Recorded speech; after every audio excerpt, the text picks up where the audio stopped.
Dan pemirsa, Kapolres Pasar AKBP Novi Adi Wibowo hadiri program makan bergizi gratis yang ditandai dengan kegiatan launching perdana di SMP N2 Tanah Grokot oleh pemerintah Kabupaten Pasar pada Selasa pagi.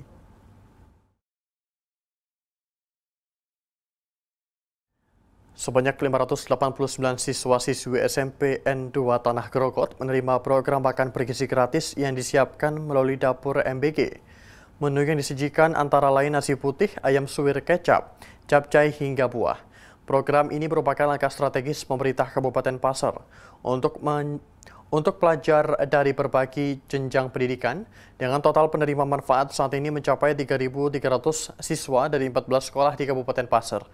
Kegiatan ini dibuka langsung oleh Wakil Bupati Pasar Ikhwan Antasari.